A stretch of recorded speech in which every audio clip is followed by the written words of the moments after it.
Vamos a dar inicio a nuestro primer foro de crítica cultural del 2022. No es el primero híbrido, ya tuvimos unos híbridos el año pasado, pero bueno, a partir de ahora esperamos que COVID mediante podamos seguir así. Es un enorme placer para mí presentarla a Luz Horne y a la discusión de su nuevo libro Futuros Menores. Luz, todos saben, pero son las presentaciones de flash, como se dice. Luz es profesora asociada de la Universidad de San Andrés, en el Departamento de Humanidades, fue profesora en las universidades de Cornell y en las Universidad de Northwestern. Desde hace unos años, ya bastantes, está en San Andrés. Su primer libro es Literaturas Reales, y este es su segundo libro, Futuros Menores. Muchos ya lo tienen, Filosofías del Tiempo y Arquitecturas del Mundo desde Brasil. Es un libro que ha salido por la Universidad de Alberto Hurtado en Chile y está llegando acá, ya Wellcuther lo está distribuyendo y va a haber más libros en las librerías pronto. Es una investigación que Luz ha llevado a cabo durante varios años y se nota muchísimo en el trabajo de archivo, que tiene un trabajo de archivo impresionante, pero sobre todo hay algo con el tiempo, ¿no? Hay algo con el tiempo en el libro, porque es un libro que ha llevado tiempo y de trabajo de archivo, trabaja sobre el tiempo,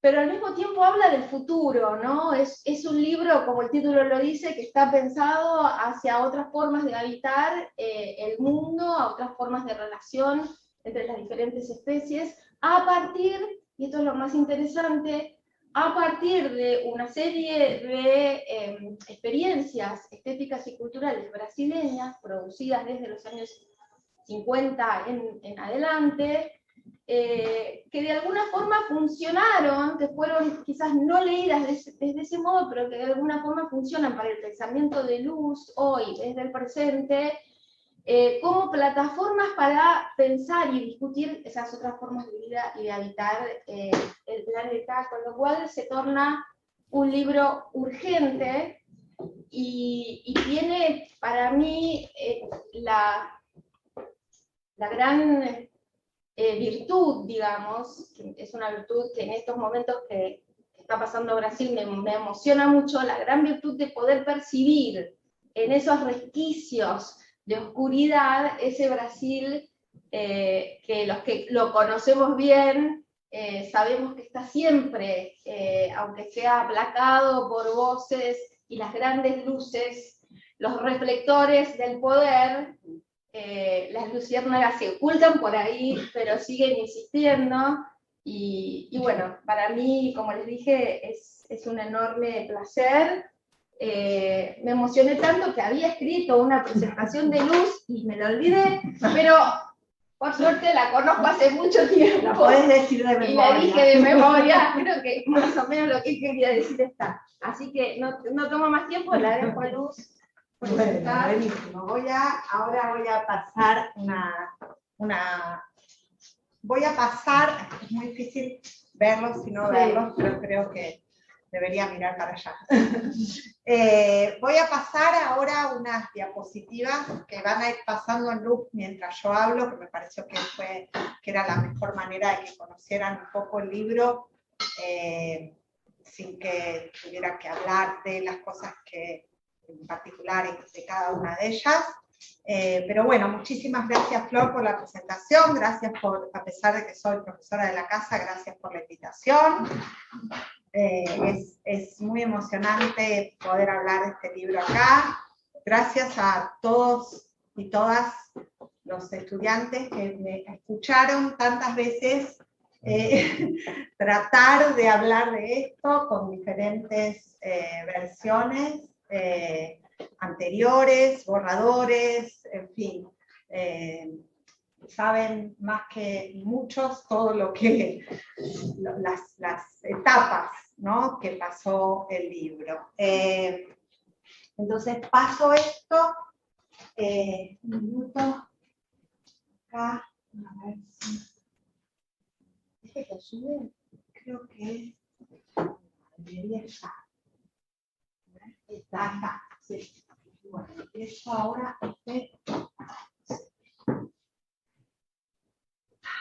Entonces, voy a hablar un ratito sobre el libro, y la idea es que después podamos, bueno, conversar. Si tienen alguna pregunta o lo que fuera, vamos a abrir para todos y todas. Bueno, un poco como decía Flor, el objetivo del libro es ir hacia atrás, a pesar de que se llame futuro, ¿no? Y buscar otras opciones de futuro que no fueron realizadas y que sin embargo nos podrían servir para pensar hoy en otros modos de construir el futuro, ¿no? Es decir, el libro se pregunta cómo pensar el futuro en el presente a partir de lo que se pensó en el pasado y no se realizó, ¿no? Entonces, bueno, vuelvo un poco a la presentación de Flor, ¿no? Pero a pesar de que es un libro que va hacia atrás, se propone como un recorrido, bueno, como todos, ¿no? Como todas las intervenciones, ¿no? Y como parte necesariamente del presente, ¿no? Pero digamos que hay una pregunta, ¿no? Que es la que me interesaba desde el comienzo, que de la manera de pensar la literatura, las imágenes, las manifestaciones culturales en general del pasado nos puede haber llevado a lo que estamos viviendo hoy, ¿no? Y digamos, partiendo de de este momento, ¿no? Actual de crisis política, sanitaria, ecológica, bueno, de todas las órdenes, ¿no? Entonces, la idea fue, digamos, iluminar un cierto lazo, un lazo estructural, digo yo, entre este momento y un imaginario latinoamericano, pero también mundial, ¿no? Que se terminó de asentar a mediados del siglo XX, y en el que Brasil ocupa un lugar fundamental, ¿no? Que es la idea de un territorio premiado de un futuro pensado como progreso, ¿no? Entonces, ¿por qué Brasil? Parto de esta idea de que Brasil es un sitio, fue, digamos, un sitio privilegiado, un sitio privilegiado donde se experimentó con la modernidad, ¿no? O sea, un laboratorio de experimentación sobre lo moderno, ¿no? Como dice Mario Pedrosa, un país condenado a lo moderno, ¿no? Pero condenado a lo moderno, ¿por qué? Porque esta frase a mí siempre me llamó mucho la atención, ¿no? Es decir, ¿por qué condenado a lo moderno? Como si fuera un destino esa modernidad, ¿no? Como si fuera que no queda otra opción y que entonces, ¿por qué? Porque hay un vacío anterior, ¿no? Casi como decir, bueno, no tenemos nada, entonces estamos condenados a lo moderno, ¿no? Casi trágico, ¿no? Entonces tomo este imaginario, ¿no? Como telón de fondo, que se basa en un concepto, digo, evolucionista de tiempo, ¿no? La idea de progreso, y en un concepto binario de espacio también, es decir, hay algo vacío y sin agencia por conquistar, y por lo tanto también de la naturaleza, ¿no? Como un sitio vacante, pasivo, y listo para ser, digamos, dominado, domado, ¿no? Etcétera. Entonces lo que hacen los futuros menores es hurgar en el revés de este imaginario, a partir del material de análisis que ofrecen la literatura y la imagen, ¿no? Entonces, buscar en este contraarchivo del modernismo, ¿no? estos resquicios que decía Flor recién, estos lugarcitos, y rescatar a partir de esto ciertos proyectos culturales, literarios y artísticos, en los que, y este es un poco el nudo más teórico de la cuestión, se propone un concepto de tiempo diferente, ¿no? Un concepto de tiempo no cronológico, no homogéneo. Y por supuesto acá el combo, por así decir, tiempo y espacio es inseparable, ¿no? Entonces, la idea es que a partir de esto se propone otro orden epistemológico, ¿no? Y por lo tanto otro orden ético y otro orden político, ¿no? Entonces, lo que busco es una imaginación contemporánea al discurso de la modernidad que, a partir de esta atención a los restos materiales, interrumpe la homogeneidad temporal, ¿no? Y las dicotomías de la modernidad, ¿no? Entonces, este sería como un primer eje de argumentación del libro, que tiene, digamos, que ver con esta cuestión más histórica, ¿no? de la historia de Latinoamérica, de la historia del modernismo en Brasil. Pero el segundo eje de argumentación, digamos, esto es un poco el vaivén que hago, que se desarrolla de un modo como paralelo, ¿no? Implícito, si quieren, sale del contexto de discusión brasileño, e incluso latinoamericano, para trazar una continuidad entre estos proyectos analizados y ciertos programas filosóficos contemporáneos, ¿no? Que son los nuevos materialismos, los vitalismos, ¿no? En los cuales se otorga vida, ¿no? Se anima la materialidad del mundo, ¿no? Entonces la idea acá es correr un poco el eje de discusión de esto que digo desde donde partí, ¿no? De la situación de catástrofe, de crisis, para pensar si hay alguna apertura epistemológica diferente, ¿no? Si hay un futuro diferente, ¿no? Entonces,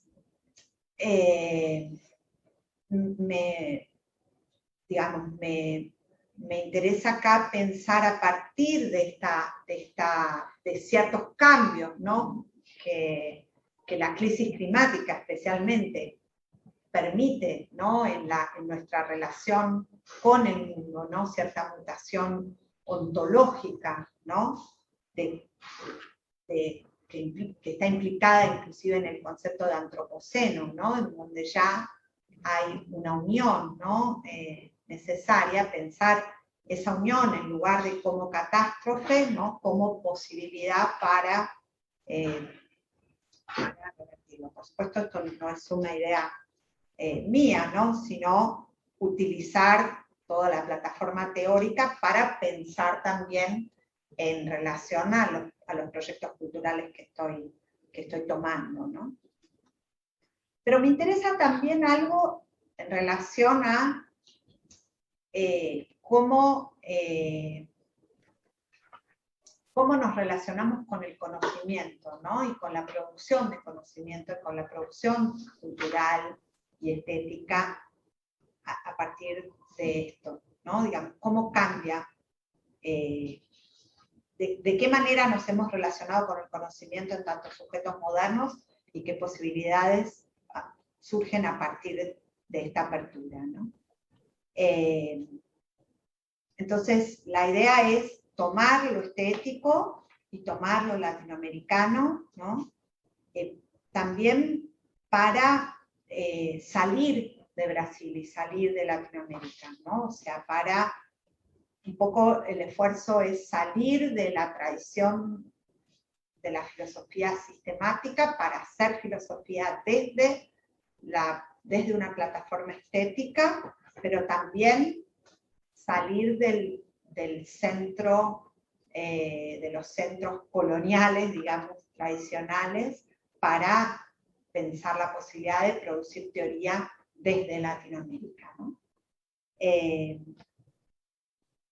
Entonces, la idea es usar, ¿no? Poner en funcionamiento, pensar estos proyectos estéticos también como posibilidades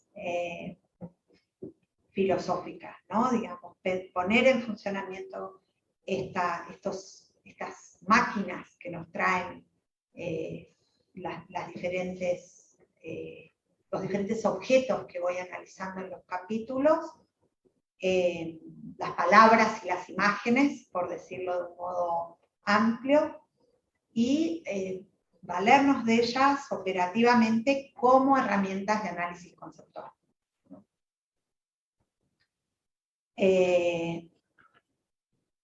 Entonces, por supuesto, esto tampoco soy completamente original en esto, ¿no? Pero sin embargo, creo que es un lugar en donde debemos seguir insistiendo, digamos, ¿no? Esta idea de buscar, ¿no? En la producción cultural y estética latinoamericana, un lugar que no sea el de dar un ejemplo, sino buscar, ¿no? Y esto acá también lo decía el otro día en clase, ¿no? Como todavía, ¿no? Nos cuesta utilizarlo a nosotros mismos, ¿no? Como teoría, ¿no? Digamos, como entonces, la literatura y la imagen se transforman en plataformas de generación de conceptos, y acá es una epistemología, una ética, una política, ¿no? Una antropología, y la esfera estética tiene una impronta filosófica, ¿no? Digamos, y acá es donde es una cierta apuesta que me parece que el momento contemporáneo da una nueva oportunidad, ¿no? Para que esto se pueda también, ¿no? Volver a pensar, ¿no? Y esto también es algo que me interesa, ¿no? Como operativamente, ¿no? Digamos, conceptualmente, ¿no? Entonces, aquí es donde surge este concepto de futuros menores, ¿no? Que se oponen al futuro monumental. Entonces, primero hay una cuestión casi de tamaño, digamos, ¿no? de fálica inclusive, ¿no? Que se oponen al futuro monumental, singular y del progreso, pero no como un espejo invertido, no como progreso o utopía y apocalipsis, ¿no? Sino exponiendo los restos que fueron dejados, ¿no? Por supuesto, esto es completamente, digamos, buscando, ¿no? lo que mira el ángel atrás en su mirada hacia el progreso, ¿no? Entonces me voy basando en estas teorías también, ¿no? Benjamin, etc. Pero bueno, la idea entonces es que el concepto de futuros menores se vuelva operativo, ¿no? Que actúe, ¿no? Y por supuesto acá en el concepto también tomo el concepto de literatura menor de Deleuze y Guattari, ¿no? Pensando que son proyectos en los cuales hay algo que se desestabiliza, ¿no? Hay una lengua, por así decir, que pierde su piso, que se desterritorializa, ¿no? Y en eso también se pierde, se desterritorializa, o sea, temblequea, ¿no? La razón, ¿no? Y lo humano, ¿no? Entonces en esto es donde estas distinciones, ¿no? Y esto es lo que me interesa del concepto de menor, que no es solamente esta cuestión de recurrir a lo sin nombre, recurrir a las minorías, recurrir a lo no fálico, recurrir a todo esto, sino también que en el concepto de menor hay ya una topología en donde lo interior y lo exterior no se distinguen, ¿no? Digamos, la lengua extranjera dentro de la propia lengua hace explotar los límites de la lengua, ¿no? Las taxonomías, y produce, como tomo de Joan Guimarães Rosa, este cuento que es precioso, que el capítulo que les di para leer, este transbordamiento, ¿no? Esta idea de estallar los bordes hacia un espacio y un tiempo trans, ¿no? Donde ya no se distingue una cosa y la otra, ¿no? Y en este sentido me interesa también pensar este concepto de trans o de menor como una arquitectura, ¿no? Como una arquitectura, como un lugar desde donde pensar la construcción de un espacio, ¿no?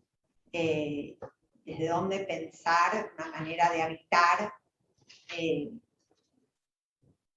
Esto lo trabajo bastante en el capítulo 2 cuando analizo Lina Bobardi, ¿no? Y quería ver por dónde iba esto. Entonces, bueno, digamos, la idea es instalarse, ¿no? En este sitio inestable del temblequeo, ¿no? En algo que llama un pensamiento diminutivo, ¿no? A partir de Guimarães Rosa también, un pensamiento jeroglífico, ¿no?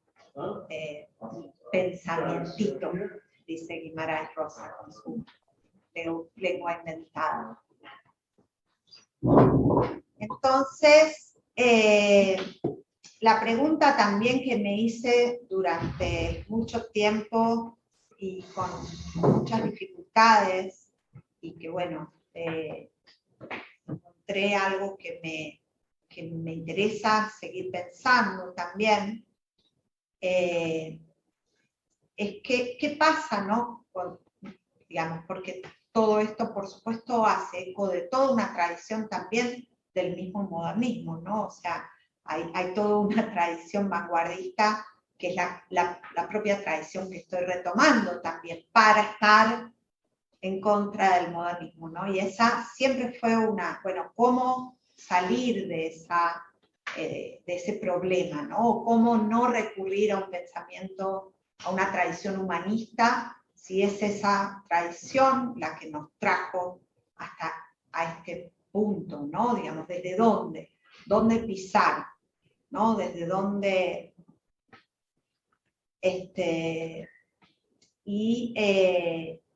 sin embargo, considero, ¿no? Que muchos la mayoría de los proyectos modernistas realizados, ¿no? En Latinoamérica finalmente terminaron siendo proyectos de un modernismo triunfal, ¿no? Digamos, todo ese modernismo eufórico, ¿no? Como dice Raúl Antelo, o heroico y triunfal, como dice Schwartz, ¿no? En donde evidentemente hubo una idea evolucionista, progresista, ¿no? Y el ejemplo que analizo en el capítulo que ustedes leyeron es justamente el de Brasilia, ¿no? El proyecto de la modernidad, ¿no? En Latinoamérica, ¿no? Entonces, al mismo tiempo me interesa, y acá me pongo profundamente vanguardista, casi creo, ¿no? Porque sí me interesa rescatar otra tradición de la vanguardia, en donde importa mucho cómo ordenamos las palabras, importa mucho las maneras, los espacios que se generan, el orden de las imágenes, y eso produce un impacto, ¿no? Digamos, produce un impacto. Y creo que, digamos, este mismo concepto de antropoceno, ¿no? Y esta nueva apertura epistemológica que nos da esta mutación, por así decir, de nuestra relación con el mundo, nos permite también encontrar otra potencialidad política en la literatura y en las artes, porque siempre fueron sitios en donde los límites se desdibujaron. Eso no es nada nuevo, ¿no? Entonces, al mismo tiempo, hoy en día, eso adquiere otro valor, ¿no? Porque, digamos, adquiere otra dimensión política, ¿no? Porque implica otro modo de pensar nuestra relación con el mundo también, ¿no? Entonces, digamos, el vínculo, ¿no? Entre cuerpo y planeta, para decirlo más, ¿no? Le da una nueva dimensión política a la esfera estética que en las vanguardias no tenía, ¿no? O sea que, por supuesto, existía esa idea de dimensión política, pero ahora se renueva, ¿no? Entonces, esa es una de las cuestiones que me interesan, digamos, con respecto a esto, ¿no? Con respecto a esta pregunta, ¿no? Que digo que me hacía. Pero por otro lado, nos abre el mundo para atrás, porque nos abre la posibilidad de releer el archivo del pasado y encontrar, digamos, sacar a la luz proyectos que fueron leídos de una manera y que hoy en día los podemos leer de otra manera, ¿no? Entonces, este es un poco, ¿no? También algo de una apertura que es, bueno, son estos proyectos, pero podrían ser otros, ¿no? En ese sentido sí es arbitrario, ¿no? También la elección, bueno, no es que es arbitrario, es el límite que uno tiene también, quiero decir, es el límite, lo arbitrario viene de mí, ¿no? También, y de que, bueno, estos son ejemplos, ¿no? Pero podrían ser otros, y me encantaría que haya otros, ¿no? También, ¿no? O hay otros, ¿no? Por supuesto hay mucho trabajo que se está haciendo alrededor de esto también, ¿no? Pero digo, en esta misma idea de futuros menores, ¿no? No sé cómo voy de tiempo. Como quieras, van 25 minutos, bueno, 30, si querés. Sí, un poquito más. También para completar los que no leyeron. Siempre hay gente que viene y que... perdonen a los que repito mucho, porque siempre es... pero bueno. Entonces les dibujo un poquito el capítulo 1, que es el que les mandé, y les hago un mapita del resto de los capítulos como anticipo. En el capítulo 1, que se llama Del futuro monumental al margen de la alegría, es como un poco este arco del libro, ¿no? En donde, como se llamaba antes, un manifiesto por un futuro menor, ¿no? O sea, y me gustaba pensarlo como manifiesto. Después lo cambié un poco, pero bueno, me gusta pensar este cuento de Guimarães Rosa como entrada, ¿no? Porque creo que dibuja muy bien y toma, ¿no? esta cuestión de la luciérnaga, ¿no? Que yo la relaciono con con un libro de George D. Dewar Mann, que se llama Supervivencia de las luciérnagas, para pensar, ¿no?, algo digamos, de lo que dice Pasolini, ¿no?, en los años 40 y en los años 70 nuevamente, sobre la desaparición de las luciérnagas, que él lo asocia a su vez a un, digamos, primero un motivo de polución ambiental, ¿no? Y en segundo lugar, él dice que tiene que ver con él lo llama la desaparición de lo humano, ¿no? Lo humano entendido en este caso como algo, un rasgo humanista, ¿no? Digamos, como algo, una desaparición del deseo, de la imaginación, ¿no? Debido a las luces del fascismo, ¿no? Las luces, los reflectores que apagan las luciérnagas de en la noche, ¿no? Que hacen que no las podamos ver. Entonces toma esta imagen luciérnaga como para pensar la potencialidad filosófica y política del arte, ¿no? de la imagen, ¿no? Este concepto que él va a tomar con imagen luciérnaga, ¿no? Entonces el cuento de Guimarães Rosa, que si no lo leyeron se los recomiendo muchísimo porque no tiene desperdicio, precioso, precioso, que cuenta el viaje de un niño a Brasilia a visitar al tío, pero Brasilia se está construyendo en este momento, el cuento es del año 62, y el cuento es como una especie de viaje dentro del viaje, ¿no? Si quieren, un viaje casi dantesco, ¿no? Que comienza con un viaje en avión, donde hay una visión panorámica y monumental de Brasil, y puro realización del deseo, ¿no? Y luego hay un encuentro con un pavo en un fondo de la casa que le produce un encantamiento y un transbordamiento, ¿no? Pero luego el pavo lo matan para comerlo, entonces hay como una desilusión muy grande y una caída al Hades o al infierno, ¿no? Y lo que a mí me interesa mucho es que el cuento no termina tampoco en esta catástrofe, ¿no? De cómo se está destruyendo la naturaleza para construir la civilización, ¿no? Que sería una opción bastante maniquea, ¿no? Y bastante romántica. Y lo que me interesa es que hay un último momento en donde el pavo se encuentra con otro pavo que se está comiendo la cabeza, picoteando la cabeza del pavo anterior. Entonces hay algo ahí entre naturaleza y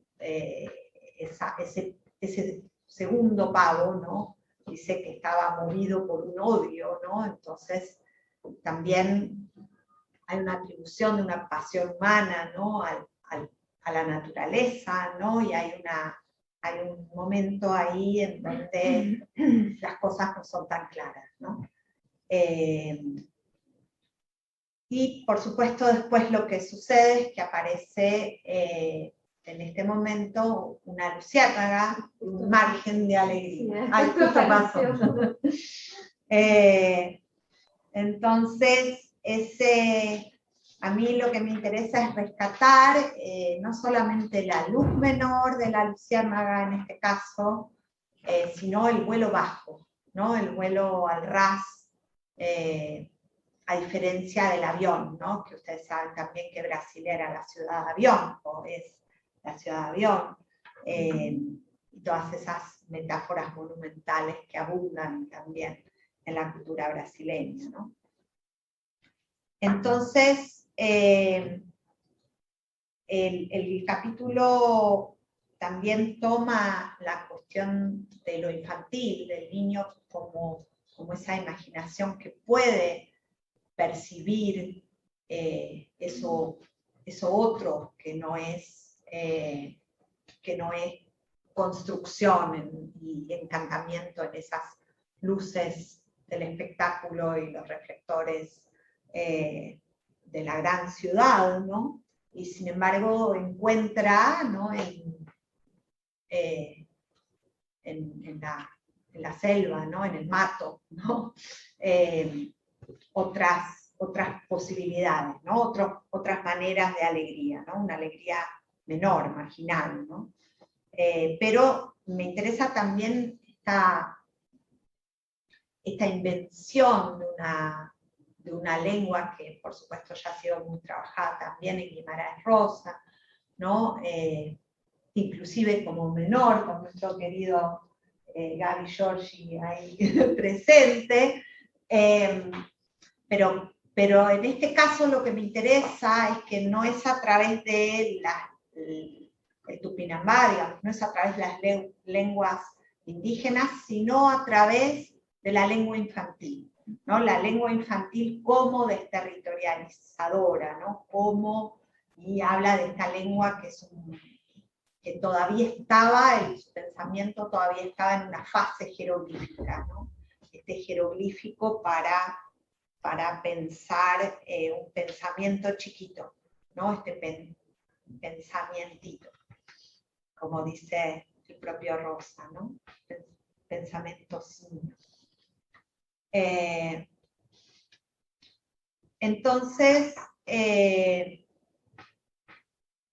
esto me interesa, digamos, lo uso, ¿no? Como herramienta para seguir pensando en estos otros proyectos, ¿no? que surgen paralelamente también a la construcción de Brasilia, ¿no? Y el libro se divide a partir de este momento, después de este primer capítulo, en dos partes. La primera se llama Materia prima basura, que es una frase de Lina Bobardi, es tomado, digamos, de una cita de Lina Bobardi, y la segunda parte se llama Los huesos del mundo, que es el título del libro, de uno de los libros de Flavio de Carvalho.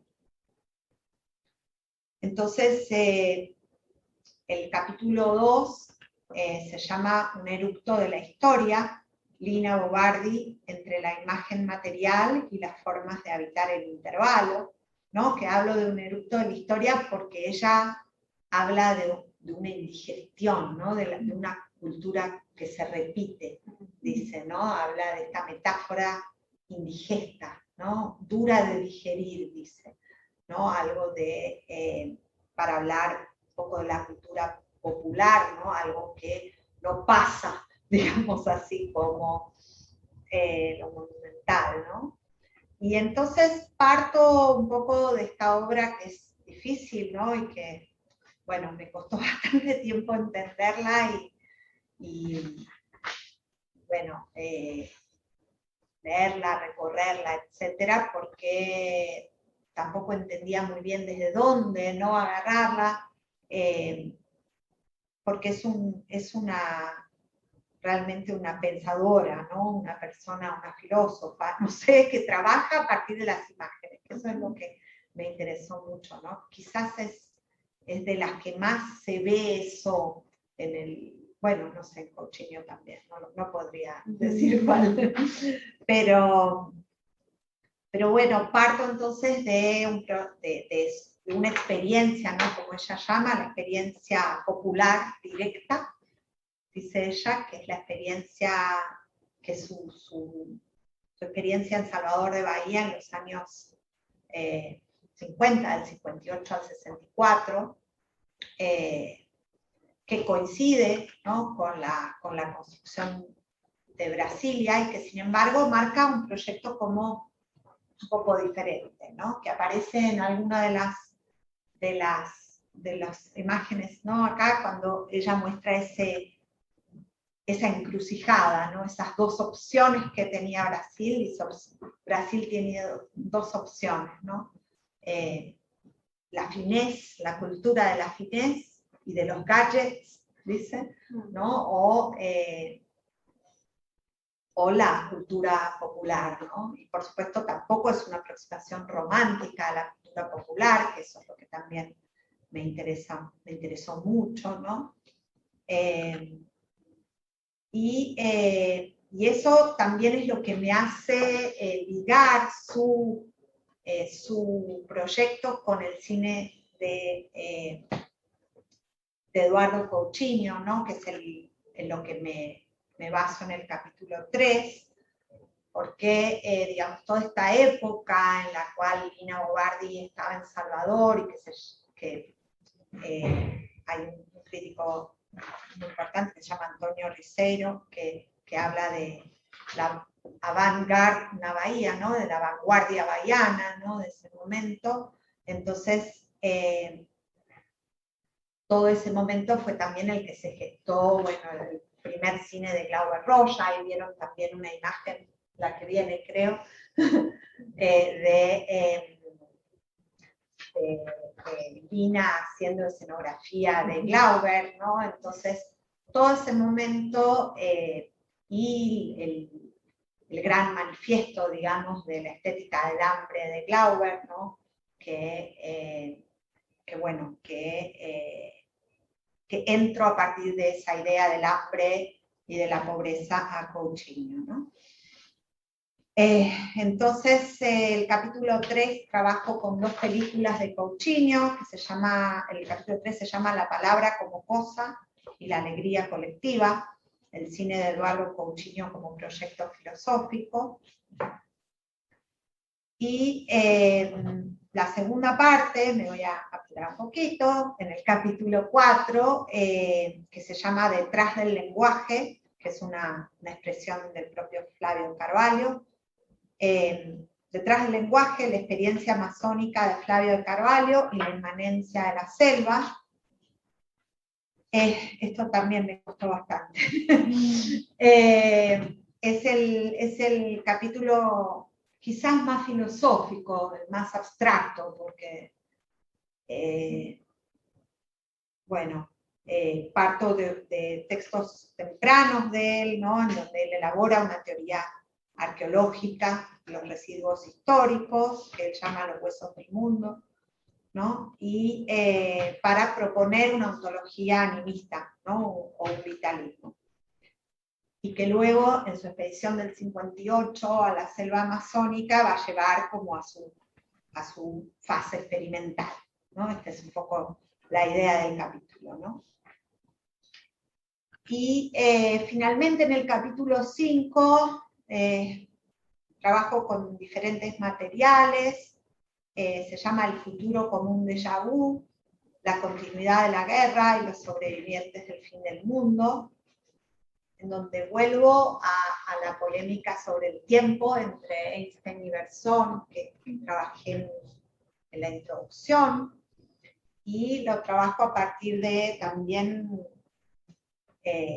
digamos, tomo la reflexión temporal del artista sudafricano William Kentridge, para pensar en cierta articulación en este sur global, ¿no? Para pensar también en una continuidad entre tiempo moderno y tiempo colonial. Entonces acá propongo que la consecuencia de este modelo temporal es una política de exterminio de la vida, es decir, la guerra, ¿no? Que ahora cobra otra significación también, aunque nunca dejó de existir. Y bueno, acá trabajo con una película, Serras da Desorden, de Andrea Tonazzi, y una novela de André de Leones, que es la novela de la pandemia, digo yo, que fue escrita en el 2011, pero cuenta como una peste arrasa con Brasil. Entonces las leo como contraparte de Guimarães Rosa, como si fueran una reescritura desde abajo y no desde el avión. Y bueno, ese es un poco el recorrido del libro. Estará en las principales librerías de Buenos Aires a partir del 1 de abril. Bueno, ahora vamos a abrir, yo me voy a poner acá por ahí para ir dando, no sé, sí. La palabra, abrimos la conversación, la imagino que habrá muchos que querrán hacer alguna pregunta. A ver, tal vez el chat, ¿no? Sí, les pido a los que están por Zoom que escriban en el chat. No sé dónde está el chat. Acá ya hay varias. Yo creo que es de lo de antes, ¿no? Hay.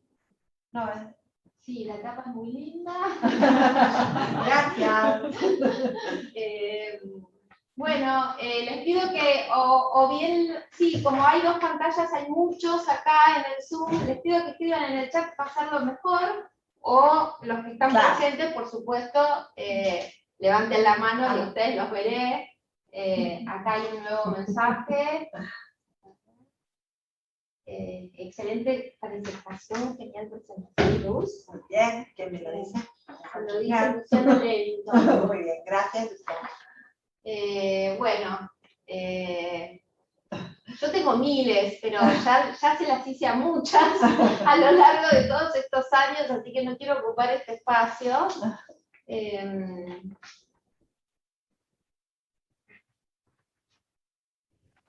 No sé si hay alguien, yo creo que algo de las imágenes. Claro, yo, si nadie va a empezar, voy a empezar yo. Creo que es muy interesante para los estudiantes de doctorado que están haciendo una investigación, que por ahí nos cuentes un poco más de cómo, en un momento dijiste que tenías un título, después pasaste a otro. ¿Cómo llegaste a esta articulación, sobre todo esta articulación de materiales tan heterogénea, ¿no? Para mí es una cosa muy interesante de tu libro, justamente como un poco va contra, o sea, tu propio libro va un poco contra la moda, no sé si es una moda, ¿no? Entiéndanme, no lo digo en el mal sentido, yo misma formo parte de eso, que de un tiempo a esta parte muchos nos volcamos a trabajar sobre lo contemporáneo, ¿no? Muchos, incluso gente que hacía siglo XIX está haciendo cosas sobre lo contemporáneo. Hay una pregunta que lo contemporáneo creo que nos puso a la cultura, que nos volcamos a trabajar sobre eso. Y vos en este libro haces algo que es diferente, ¿no? Como que haces un contrapunto entre lo moderno y lo contemporáneo, digamos. Lo moderno que serían estas experiencias de Guimarães Rosa, Lina Bobardi, Flavio Chicarradio, con contrapuesto o en diálogo, más bien, porque no están contrapuestos, con Coutinho y Andrea Tonazzi, ¿no? Bueno, un poco, ¿cómo fue que llegaste a ese armado? Que es algo que a uno, yo sé que cuando uno hace una investigación le cuesta mucho decir cómo llegó, porque hay un momento en el que dice, va a ser esto, ¿no? Pero creo que por ahí... No, está bueno, está muy bien la pregunta, porque en realidad, cuando yo empecé a trabajar con Lina Bobardi, que fue, digamos, como una entrada bastante importante de este proyecto, ¿no? O sea, venía trabajando con Coutinho porque lo enseñaba, y etcétera, durante mucho tiempo, pero era como que la investigación era sobre Bobardi. Y lo que yo veía en Bobardi era justamente que era contemporánea. O sea, veía su contemporaneidad, veía su... ¿no? Entonces yo decía, pero es moderna, ¿no? Y esto de los títulos también es interesante en ese sentido, ¿no? Porque es una modernidad alternativa, es una precursora de lo contemporáneo, ¿no? Digamos, se me fueron apareciendo muchas veces, claro, y era como, bueno, pero es mucho más contemporánea que muchos contemporáneos, porque como bien sabemos, lo contemporáneo no siempre coincide con su propio tiempo. Entonces, era algo que me resultaba difícil de combinar y de entender, ¿no? Digamos, con qué combinarlo, porque decía, bueno, entonces hago tampoco quería hacer un proyecto de autora, ¿no? Digamos, entonces, bueno, eso fue un poco esa cuestión. Y con Flavio Carvalho lo mismo, ¿no? O sea, que es, bueno, súper actual, ¿no? Y muy interesante en ese sentido, ¿no? Súper contemporáneo, quiero decir, no actual. Sí. Bien. Acá hay una pregunta de Fernando. No sé, Fernando, abrite el micrófono, Fernando Rosenberg, si querés, y hacela. Bueno, bueno, ok. ¿Me escuchan? Sí, perfecto. Buenísimo. Bueno, hola Florencia, hola a todos. Mi pregunta es con la arquitectura. Me interesaría ver que hables un poco de cómo se relaciona esto con la arquitectura, que era la profesión, digamos, oficial, con la idea de construir y habitar espacios. Y cómo relacionan también arquitectura con escritura y con performance. Cómo todo esto, qué diálogos vos estableces ahí y qué diálogos tus, digamos, sujetos de estudio establecen entre estas prácticas. Sí, gracias, está muy bien. Yo no trabajo la obra arquitectónica de Lina Bobardi, o sea, a pesar de que ella es arquitecta, hay muchísima obra de arquitectura importantísima, ¿no?, de ella, y sin embargo creo que en una definición ampliada no pasa nada, una definición un poco más extensa, ¿no?, de lo que es la arquitectura. Sí hay una idea de la arquitectura de las imágenes a través del análisis que hago, por ejemplo, de sus exhibiciones, ¿no?, y de su orden, digamos, espacial, ¿no?, de cómo eso afecta justamente, digamos, algo de esta noción de habitar en lugares, en el intervalo, dice ella, ¿no?, digamos, habitar el intervalo, ¿no?, y habitar en zonas grises, la llama, ¿no? Lo que pasa es que va pasando de las zonas grises que sean un lugar entre cultura popular y cultura, ¿cómo decir?, europea, súper sofisticada, ¿no?, que ya viene de Italia, ¿no?, y todo eso, que sería una operación clásica, vanguardista en algún sentido, esa unión, ¿no?, a utilizar esa bisagra, ¿no?,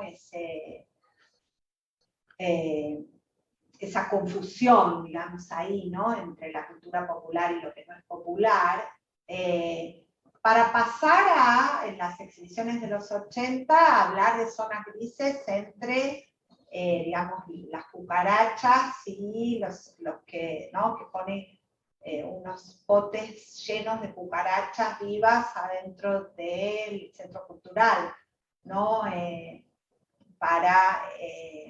¿no? Entonces hay ahí una operación, y lo dice en su texto de catálogo, dice, necesitamos una convivencia, zonas grises de animales y humanos, ¿no? Entonces hay algo ahí que vuelve esa cuestión del objeto popular para pensar en otras maneras de articular, ¿no? Y lo que yo digo, bueno, esa es un poco mi idea, es que eso tiene que ver con la teoría de la imagen, ¿no? Digamos que es la teoría de la imagen que ella elabora en ese momento en Salvador de Bahía, a partir del objeto cultura popular hecho de residuos, ¿no?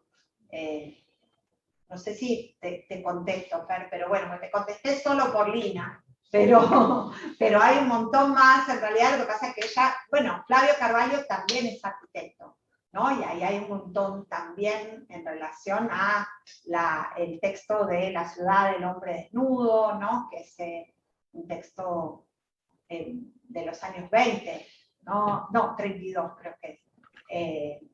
Entonces, digamos que la arquitectura es también lo que él pretende para cómo construir una ciudad, ¿no? Digamos, es también urbanismo, no es solo arquitectura, ¿no? Y es cómo habitar, ¿no? Toda la expedición en el Amazonas, una de las cuestiones fundamentales es cómo viven, ¿no? De qué manera se vive y cómo usan la selva como lugar para vivir, como habitacional, digamos, ¿no? Como lugar, y esa relación, cómo se establece con la vivienda, ¿no? ese sentido también hay algo de arquitectura ahí. Hay dos preguntas más, son manos levantadas, creo que en orden es Álvaro y después Gaby, Georgie. Bien, empiezo entonces yo. Sí. Bien, bueno, felicitaciones Luz por el libro y por la presentación, que fue realmente buenísima, da muchas ganas de leerlo. Tengo ganas de leerlo, pero bueno, no lo leí todavía. Ya lo encargué en Walduter, así que gracias por el descuento. Bueno, lo voy a leer con mucho entusiasmo y muchas ganas, porque bueno, todas las preguntas me interpelan y algunas partes ya las he escuchado a lo largo de los años, pero otras no. Mi pregunta, como no leí el capítulo sobre Coutinho, que es un director que me gusta mucho y sobre el cual también escribí, no sé cuáles son las películas que trabajás. ¿Trabajás Cabra marcado para mujer? No, trabajo sobre Boca del Grillo y sobre... ay, se fue el nombre. ¿Edificio Máster? No. No, sobre... Ay, no me puedo acordar el nombre de la película que trabajo. Sobre el teatro. Juego de escena. Yogo de escena. Bueno, bien. Entonces, mi pregunta va por... bueno, es una pregunta un poco... quizás un poco fuera de lugar porque está en relación con otra película de él, justamente con Cabra marcado para mujer. Pienso en esa película porque es una película que, como quizás vos sepas, se hizo en dos partes, una antes del golpe y otra después, ¿no? Claro. Y creo que la pensé cuando te escuchaba, mientras te escuchaba tu presentación, porque permite pensar digamos, esa posición que atraviesa toda la cultura brasileña, que es esa posición de celebración, pero también de crítica, ¿no? Ahora del modernismo, ¿no? De la modernidad. Ahora que estamos en el centenario de la Semana de Arte Moderna, de paso un chivo, que voy a dar un curso, ¿no? En el programa en Cultura Brasileña sobre esos debates. Toda la relectura de la Semana de Arte Moderna también revela, junto con la celebración, mucha crítica, digamos, mucha oposición y debates bastante encarnizados, ¿no? Frente a esa, digamos, la idea que nosotros siempre tenemos de Brasil es sí, para Frente Brasil, ¿no? Es el país del futuro, Brasilia, pero en realidad, bueno, seguramente tu libro obviamente recorre toda esa problemática, pero simplemente menciono, digamos, que está muy presente no solo digamos, incluso en los orígenes de la modernidad o aún antes, y esa película de Coutinho, que me parece que es una película interesante porque también trabaja en esa cuestión temporal, ¿no? Que se empieza a hacer antes del golpe y se interrumpe por el golpe, y después se completa después del golpe, y ahí hay como una especie de pastiche muy raro de tiempos y miradas sobre el presente, el futuro y la historia brasileña. Eso era un comentario general sobre lo que escuché de la presentación y lo que sé del libro, que no es mucho, más allá de la introducción, que igual me pareció buenísima. La otra pregunta, lo primero era un comentario. Lo que me interesa, ver si podés expandir, hablar un poco más sobre eso, y que me interesa, es la cuestión de lo infantil, ¿no? De la dimensión de los niños, digamos, que también es otro componente súper importante, incluso Macunaíma, digamos, ¿no? O sea, eso también está muy presente en toda la cultura brasileña, o en Cabra marcado en la película de, ¿cómo es? En la del Amazonas, ¿no? Cerros a Desorden. Los chicos siempre están en Brasil, ¿no? Siempre y tiene que ver con esta idea de futuro, de temporalidad, etcétera, etcétera, ¿no? Bueno, en fin, nada, si podés hablar un poco más de cómo abordaste esta idea de lo menor en relación con lo infantil, los niños, la infancia, ¿no? Sí. Y contarnos un poco más sobre eso. Sí, bueno, gracias. A ver, sí, me parece que sí, lo de Coutinho justamente yo hago como una lectura un poco,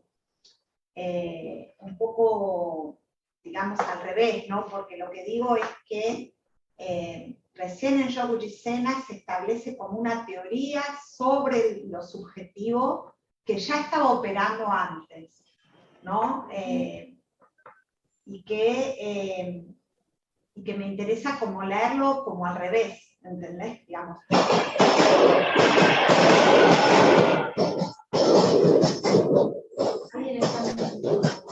Ay, ¿qué son? tiros. O sea. Alguien estaba en tren, creo. Bueno, perdón. Bueno, no, entonces sí, y por supuesto que en Cabra esta cuestión de la doble temporalidad es fundamental, ¿no? Ahí lo perdimos a Álvaro, ¿no? Sí, estaba viendo si había... Sí.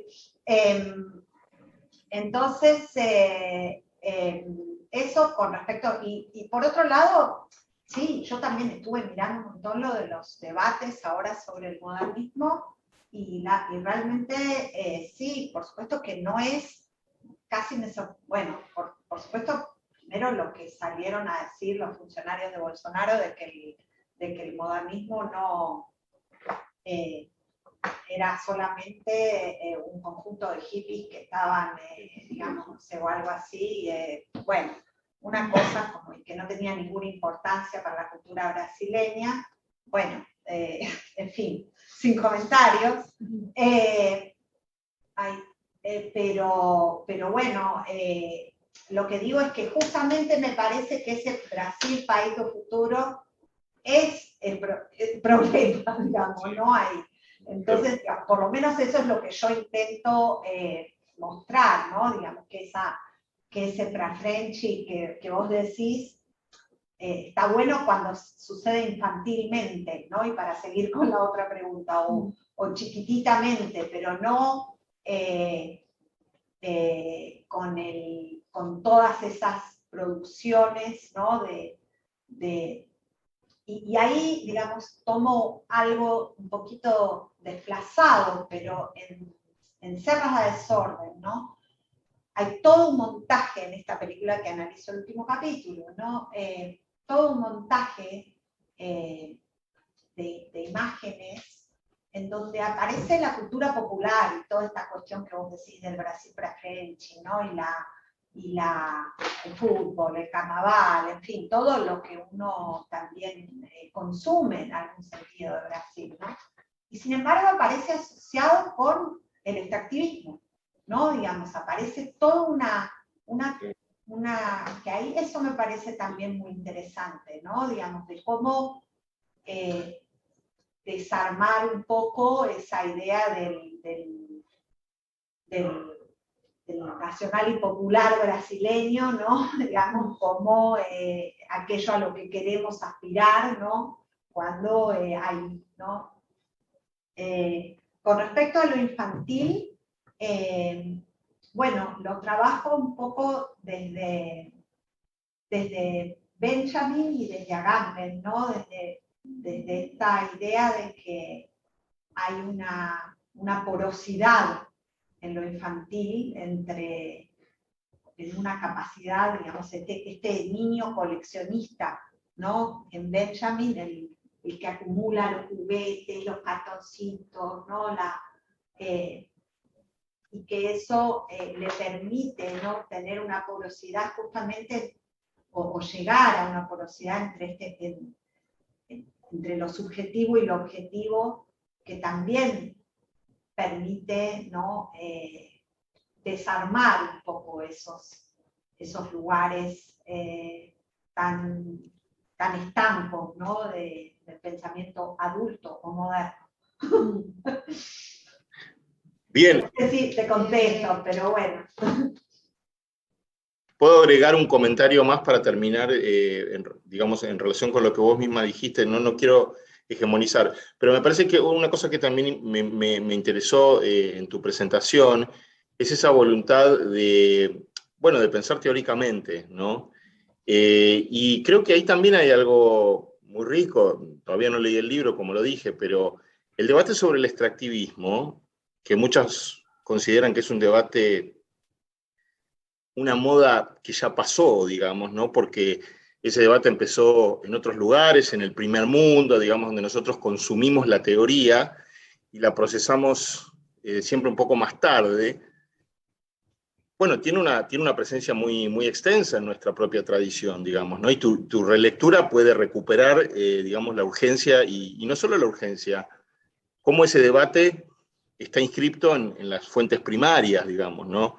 En las películas, en las obras de arte, en la literatura. Digo esto porque me parece muy, muy interesante y potente tu apuesta, tu afán de tratar de enunciar una mirada teórica desde acá, digamos, ¿no? Desde lo que llamaste sur global, ¿no?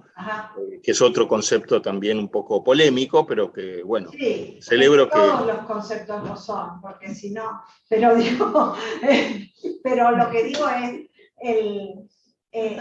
y además, si no, no podemos hablar, ¿no? Y además, Claro, porque sí. bueno, el extractivismo, yo ni sabía que ya estaba pasado de moda, pero la verdad, no me importa mucho, porque lo que quiero decir es que si lo ponemos en contexto con el colonialismo, o con, no sé, ¿no? Digo, es lo que nos pasa, ¿no?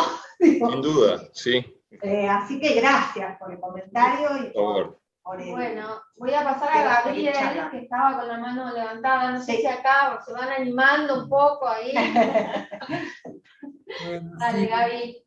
digo, Luz, súper felicitaciones. Me parece que es un libro que nos viene muy bien, nos va a venir bien, nos viene y nos va a venir muy bien, pero nos va a estar acompañando en muchas de las conversaciones que tenemos que llevar adelante. Además, el libro está precioso. Gracias. Lindo, así que es muy recomendable. Miré el primer capítulo nomás, que es lo que pude leer ayer. Y un poco pensando en lo que recién decía Álvaro y lo que le contestabas a Álvaro, ahí hablas de la matriz colonial, ¿no? Cuando haces la lectura de las luciérnagas, que está muy bueno, es un momento precioso de ese capítulo, porque, claro, es el diálogo de Huberman, Pasolini, y vos decís, che, pero acá hay una matriz colonial que se activa leyendo desde Guimarães Rosa, ¿no? Sí. Y quería simplemente invitarte a que nos contaras un poquito más sobre esa matriz colonial y cómo se hilvana con el tema de los futuros menores, Luz, digo, en los capítulos que sigue, si sigue, en fin, que nos contaras un poquito más. Sí, buenísimo, gracias, Gaby. Sí, un poco lo de traer a Didi Huberman, también me lo pregunté, ¿no? Porque estoy trayendo un pensador francés, un filósofo francés, para iniciar el capítulo, ¿no? Y bueno, al mismo tiempo la idea es pensar que Guimarães Rosa ahí también es la teoría, ¿no? Que nos sirve para...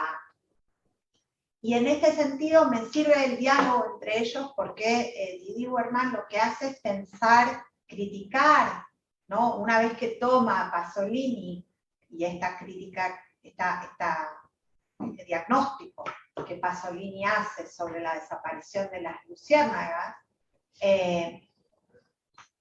lo que dice Didi Huberman y en lo que se diferencia de Pasolini y de Agamben, ¿no? Es en la matriz metafísica, la llama él, ¿no? Que es esta idea de que no hay más luciérnagas, ¿no? De que no hay espacio para la imaginación y que no hay espacio para el deseo, ¿no? Que no hay lugar para resistir, ¿no? Y lo que dice Didi Huberman es que no encontrar los espacios de resistencia es pensar, casi literalmente lo dice, que la máquina totalitaria cumple su papel de manera perfecta. Y que entonces lo que hay que hacer es buscar en los restos que quedan de esa máquina totalitaria, ¿no? Entonces, esa oposición, ¿no? Entre esa matriz apocalíptica versus eufórica, por no llamarla utópica, que tiene ciertos problemas también, ¿no? Creo que, digamos, lo que digo es que en el caso del cuento de Guimarães Rosa, se ve muy claro cómo eso también aparece en una situación colonial, ¿no? Porque es o no hay nada en Brasil, en donde se construyó Brasilia, ¿no? Y ahí traigo discursos sobre Brasilia, sobre el momento de la construcción de Brasilia, cuando decían no había nada, ¿no? Es una ciudad hecha desde cero, es un chapadão, ¿no? Pensar que no había nada, por supuesto, es una idea colonial, ¿no? Porque nunca no hay nada, ¿no? Como ya sabemos. Entonces, algo de lo que esa última parte del cuento, que no se queda en el infierno, ¿no? Que no se queda en lo apocalíptico, es lo que me da el punto para armar este concepto de futuro menor a partir de la luciérnaga del final del cuento, ¿no? Y de pensar que si seguimos pensando en esa matriz apocalíptica eufórica, que es la del futuro monumental, nos volvemos a quedar con la catástrofe, ¿no? Entonces, un poco esa es la máquina, ¿no?, que se arma, pero bueno. Había un Gracias. comentario de Anita Sánchez. ¿Querés abrir el micrófono, Anita? Hola, hola, ¿qué tal a todos? Luz, primero felicitaciones, increíble el libro, me encantó lo que llegué a leer, así que muchísimas gracias. Y la pregunta es, en la segunda parte del libro, en lo que llegamos a leer, abordás los huesos del mundo como nuevas maneras de pensar los bordes entre lo vivo y lo inerte. Quería saber si en el libro trazás una línea con el posthumanismo o con el transhumanismo, o ves alguna conexión posible con lo que estás planteando. Sí. Sí, bueno, ese es uno de los ejes del libro, ¿no? Digamos, toda esta cuestión de pensar estos proyectos, ¿no? Como esta idea de animar lo material, ¿no? Que en el caso de la primera parte, con la idea de la basura, ya hay una cierta animación, digamos, ¿no? Una cierta subjetividad puesta allí, pero en el caso de la segunda parte se vuelve más evidente con la cuestión de los huesos, ¿no? Porque los huesos, bueno, como digo allí, son bastante objetos y bastante humanos a la vez.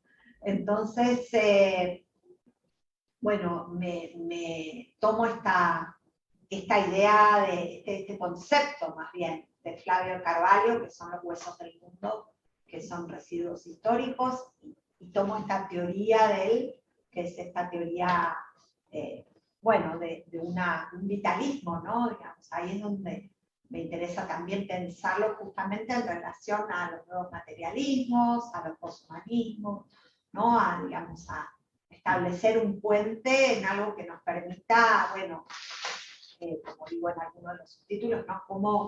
Cómo habitar el mundo después del antropocentrismo, ¿no? Digamos, cómo pensar esta posibilidad, si hay alguna posibilidad o no, cómo, ¿no? ¿Qué ayuda, cómo nos podemos basar en la literatura y la imagen para que nos cambie la manera de pensar, ¿no? Que nos haga imaginar de otra manera, ¿no? Ese es un poco... Sí. Perdón, Luz, y sobre eso último que estás apuntando, que me parece muy interesante y muy bello, ¿qué más podrías como argumentar? ¿Cuáles son tus hallazgos sobre esa posibilidad teórica de lo estético, de lo literario, y más allá de lo que analizas, sino propiamente ese valor que quieres rescatar como teoría? Ese valor que quiero rescatar de lo literario y de lo teórico. Bueno, como decía un poco al principio, pero está muy bien lo que me preguntas. O sea, la idea es pensar, o sea, la literatura y la imagen siempre fueron, no sé, pensemos en Kafka, o digo, por pensar en el siglo XX, no más que es modernismo, ¿no? Pero digo, por poner ahí el surrealismo, o, no, ya ahí hay uno podría decir, ya habla el mundo, ¿no? Digamos, la literatura siempre fue un sitio permeable, poroso, ¿no? Donde hay y el arte también, ¿no? Lo que pasa es que lo que yo rescato es que siempre leemos desde donde leemos. Entonces hoy eso ya se puede entender de otra manera. Eso es lo lindo, o lo interesante, porque si nosotros no tuviéramos este concepto de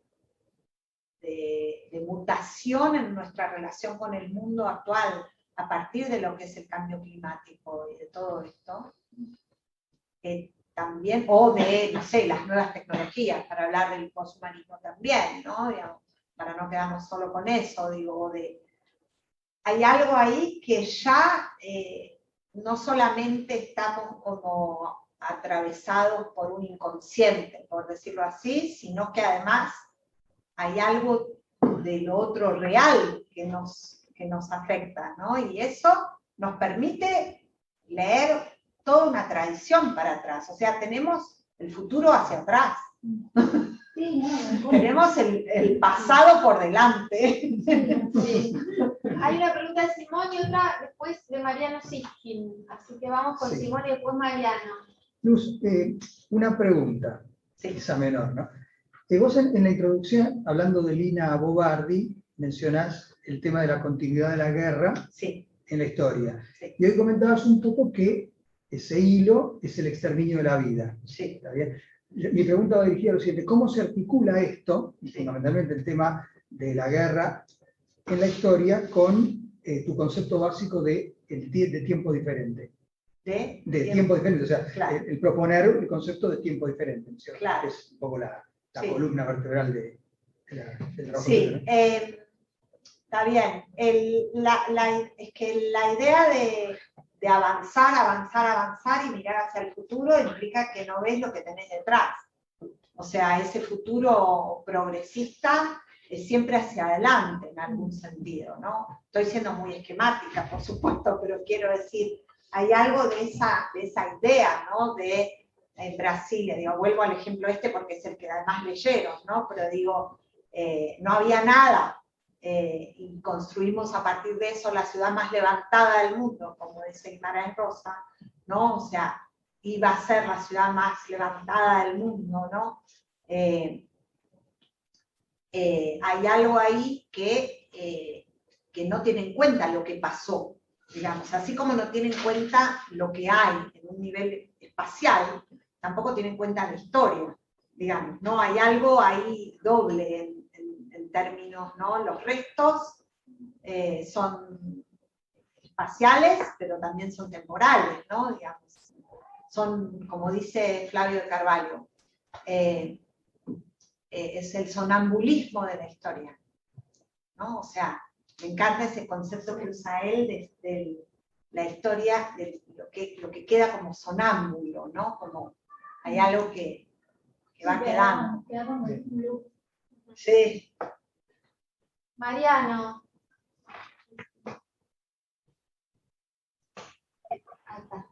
¿Me escuchan? Hola, Mariano. El tren te pasó a vos por ahí, ¿no? ¿Me escuchan? Sí. Ah, buenísimo. Bueno, muchas felicitaciones, Luz. Yo que tuve la chance de leer el libro un poquitito antes de que se publicara, es un libro genial. Es un libro genial que todos tienen que cruzar la cordillera para comprarlo en Chile o comprarlo pronto en Buenos Aires. A partir de mañana, en las mejores librerías porteñas. ¿Mañana mismo? Bueno, 1 de abril, me dijeron, sale con las novedades de abril. No, buenísimo. Es un libro realmente importante. Y entonces, yo te quiero hacer una pregunta que es como, más que una pregunta, es como pedir un poco más de lo que yo percibo como una tensión en el interior del argumento, que es alrededor de la noción de utopía. Porque claramente, por un lado, hay todo el libro y todo tu argumento tiene una vertiente antiutópica y desutópica, ¿no? La noción de la luciérnaga de Duberman es claramente antiutópica. La noción de todos los juegos y todas las diferentes vertientes de reflexión que hay en el libro sobre la temporalidad, sobre temporalidades heterocrónicas, sobre el anacronismo, sobre la idea de buscar en la ruina y en los desechos potencialidades éticas y políticas. Todo eso es una argumentación en contra de la idea de utopía. Y por otro lado, la idea de imaginar futuros, aunque sean futuros menores, aunque sean futuros proyectados en función de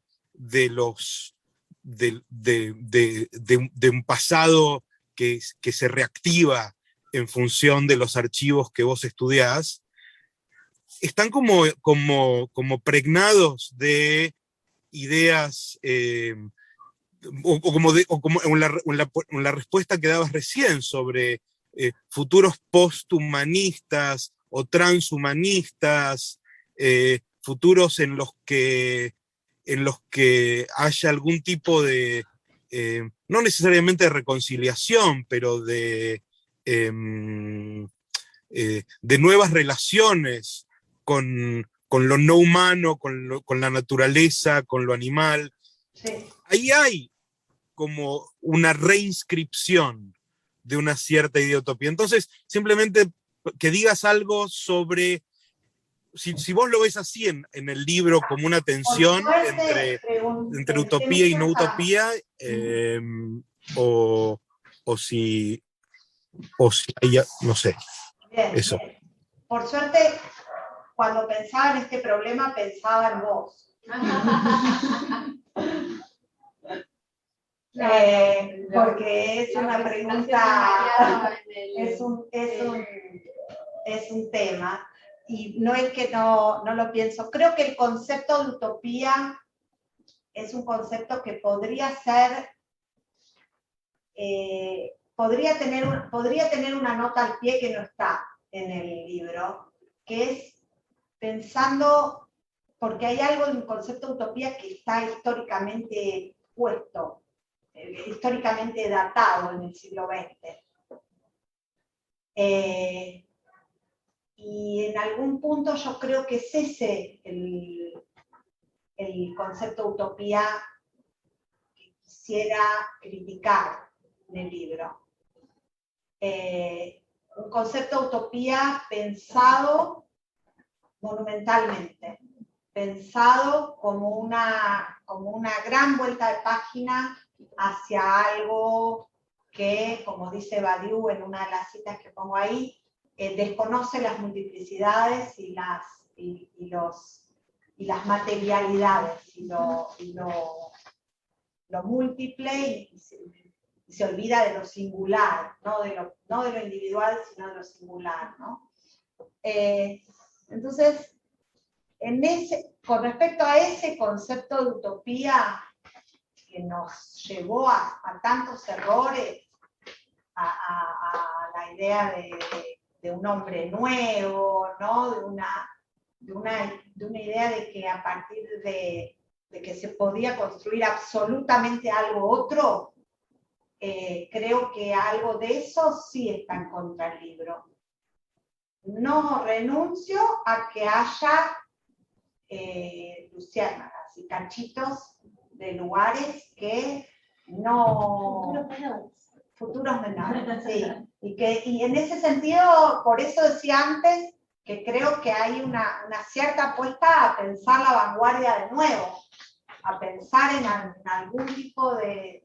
No es que pienso que eso va a ser una gran revolución, para nada, pero sí creo que hay lugares donde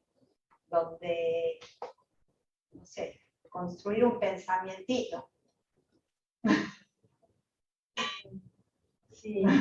Pensaba, me acordaba cuando hablamos el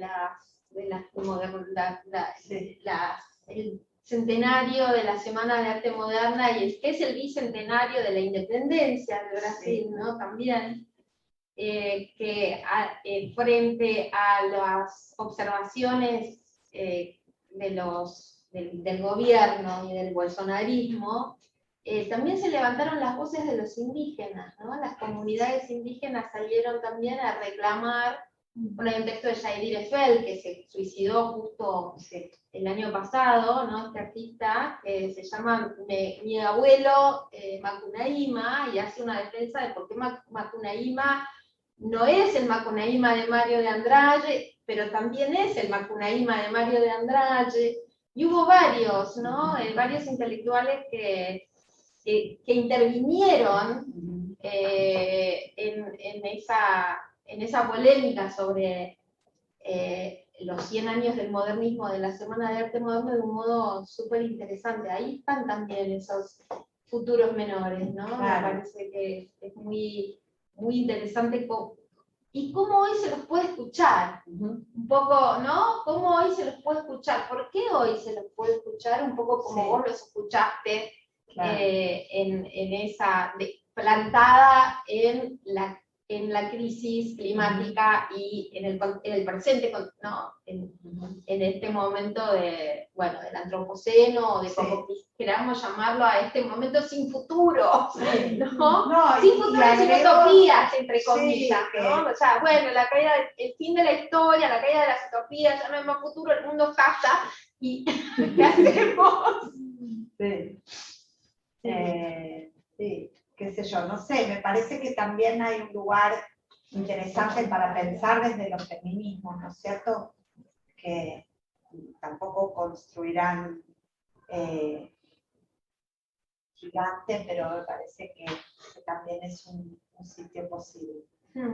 Sí, eso está en los agradecimientos, ¿no? Y es interesante también, creo que podríamos pensar un poquitito sobre eso, porque, no sé, a ver, hablamos más allá, digo, de lo que, más allá del momento de los feminismos, de la María Rosa, y etcétera, etcétera, ¿qué es lo que, y más allá de tus amigas, ¿no?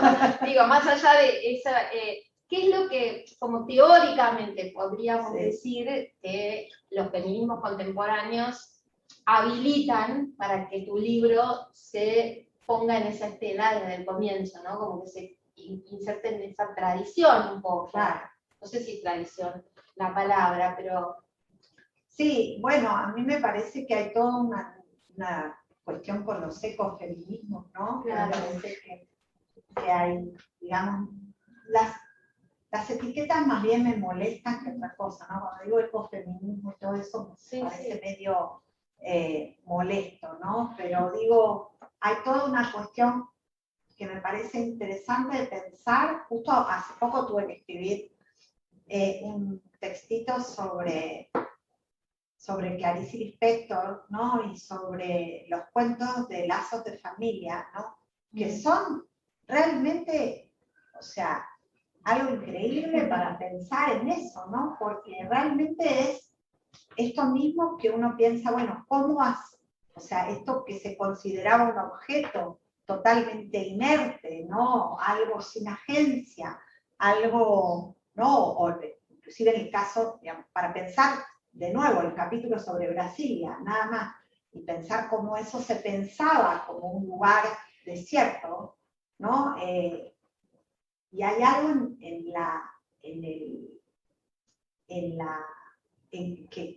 que hacen los feminismos, ¿no? Que es pensar que eso que se consideraba objeto no es objeto, ¿no? Digamos que eso que se consideraba materialidad tiene vida, no tiene agencia, ¿no?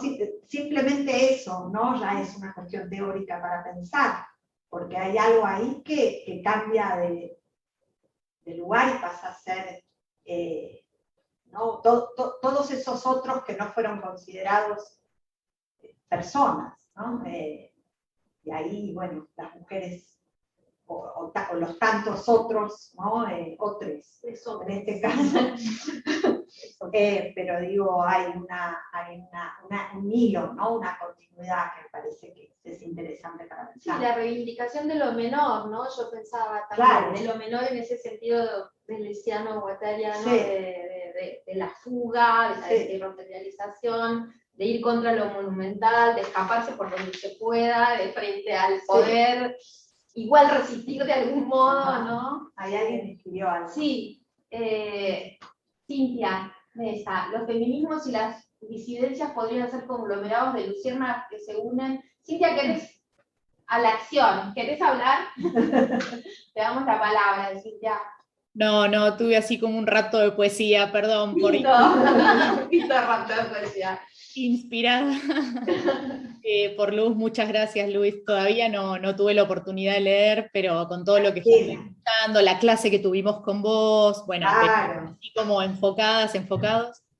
Y eso, pensaba si las luciérnagas logran unirse en acción, ¿no? Y o si las disidencias podrían ser. Bueno, ahí lo de la unión y ahí es Coutinho, ¿no? Porque hay algo ahí de esa comunidad que lo que permite establecer Coutinho es muy potente, ¿no? Sí.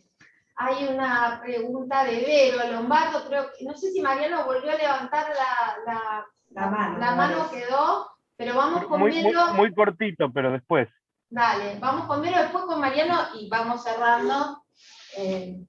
Dale, Vero. Sí, hola, yo Luz, bueno, nada, quería celebrar, me encanta, ya mañana me mandan el libro a casa. No, gracias, Vero. No, pero quería celebrar algo que me parece incluso un ejemplo para nosotros que estamos haciendo el doctorado, que es el gesto crítico que tiene tu libro. Anoté algunas cosas, pero me parece que no se trata solo de visitar el contraarchivo, sino de leer a contrapelo el archivo de la modernidad. Que es y en la lectura a contrapelo aparecen los futuros menores, ¿no? Esto que estaba diciendo recién Flor, es un poco repetir lo que ella dijo, pero quería marcarlo como, incluso a mí me ilumina una forma de leer. O sea, modelizar una forma, como que tu libro modeliza una forma de leer. Y eso me encanta. Yo, bueno, te sigo y te leo, así que quería decírtelo así públicamente. No, gracias, pero me emociona. No, y otra cosita más, que me parece que como toda crítica lúcida anticipa, ¿no? Cuando los colegas decían es un libro urgente, me parece que es urgente porque de alguna manera, no sé cuándo terminaste de escribirlo, pero anticipa algo de este presente que estamos atravesando, ¿no? Y creo que, bueno, las críticas lúcidas habilitan eso. Eso quería decirte. Bueno, muchas Cuando gracias. lo lea completo te charlamos. Sí, claro. Mariano. En realidad quería preguntarte, no sé, los feminismos hoy no son luciérnagas ya, ¿no? Es interesante pensar qué pasa con la metamorfosis de la luciérnaga. Sí, claro, no sé, o sea, sin embargo, tampoco está garantizado que haya ganado el feminismo, porque lo seguimos peleando.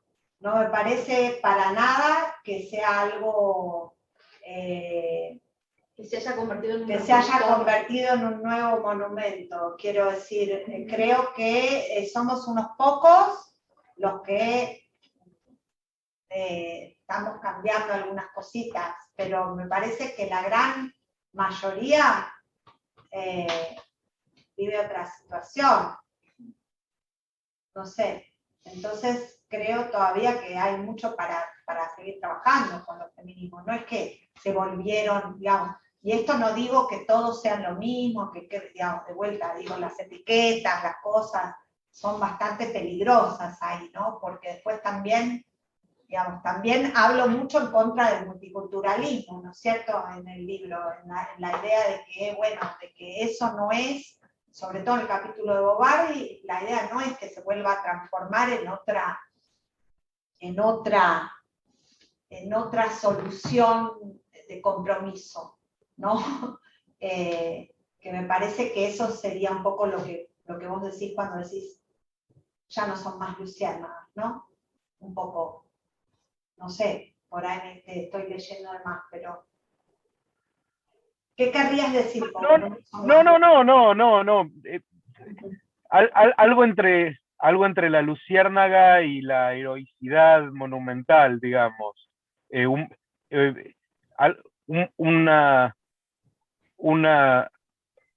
Una formación no estática, que está en movimiento. Por eso decía metamorfosis, pensando, no corresponde tanto a la luciérnaga, sino a la mariposa, no a la metamorfosis, pero ya no luciérnaga y en proceso y en movimiento.